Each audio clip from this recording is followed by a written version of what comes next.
एक जंगल में एक हाथी रहता था। उसे अपनी ताकत पर बड़ा घमंड था। वह अपने सामने दूसरे जानवरों को कुछ नहीं समझता था। अपने मजे के लिए वह उन्हें हर समय तंग करता था। वह कभी किसी पक्षी के पेड़ पर बनाए घोंसले को उजाड़ देता, तो कभी पूरा का पूरा ही पेड़ की उखाड़ देता। कभी बंदरों को उठाकर पटक देता, तो कभी खरगोशों को अपने पैरों तले रौंद देता।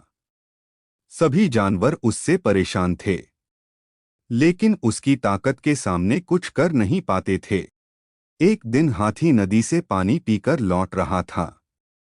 वहीं नदी किनारे एक पेड़ के नीचे चींटियों का बिल था।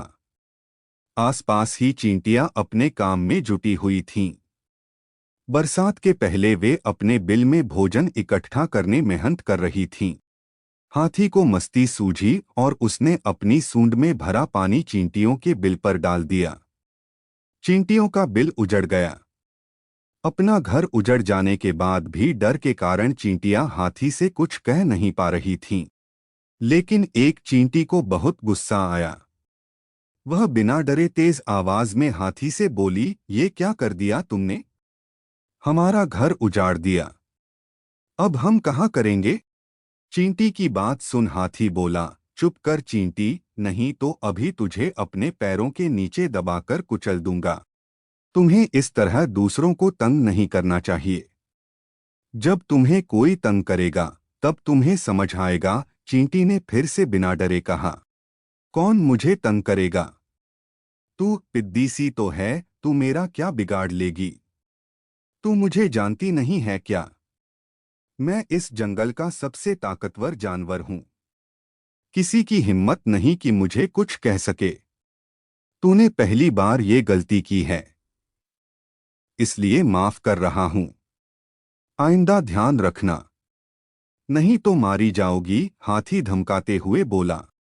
चींटी उस समय तो चुप हो गई, लेकिन मन ही मन सोचने लगी कि इस घमंडी हाथी को सबक सिखाना जरूरी है, वरना ये यूं ही सबको यूं ही तंग करता रहेगा। ये मौका उसे उसी दिन शाम को मिल गया। उसने देखा एक पेड़ के नीचे हाथी बड़े आराम से सो रहा है। चींटी उसकी सूंड में घुस गई और काटने लगी। आराम से सो रहे हाथी की दर्द से छटपटा उठा। उसकी नींद खुल गई। छटपटाते हुए अपनी सूंड इधर-उधर हिलाने लगा। यह देख चींटी और जोर से उसे काटने लगी। हाथी से दर्द सहा नहीं जा रहा था। वह जोर-जोर से रोने लगा और मदद की पुकार लगाने लगा। लेकिन उसकी मदद को कौन आता? उसने तो जंगल में सबको परेशान कर रखा था। चींटी उसे काटती रही और वह दर्द से चीखता रहा। अंत में निढाल होकर वह जमीन पर गिर पड़ा और रो रो कर कहने लगा, क्यों मुझे परेशान कर रहे हो? मैंने तुम्हारा क्या बिगाड़ा है?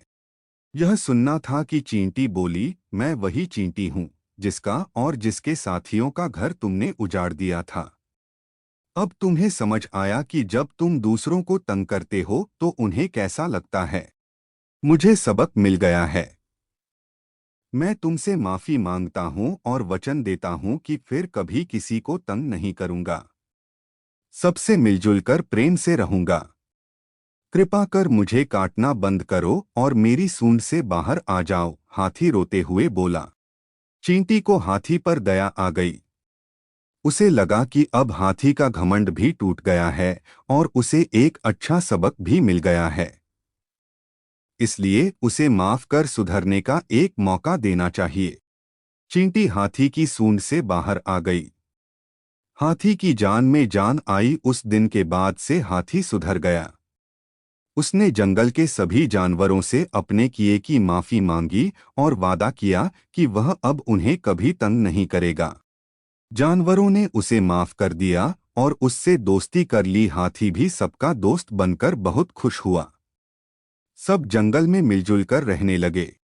कहानी से हमें सीख मिलती है, कभी घमंड नहीं करना चाहिए। घमंडी का घमंड कभी न कभी जरूर टूटता है। दूसरों की सदा सहायता करनी चाहिए, तभी मुसीबत के समय वे आपकी सहायता करेंगे। कभी दूसरों को परेशान नहीं करना चाहिए और सबके साथ मिलजुल कर रहना चाहिए।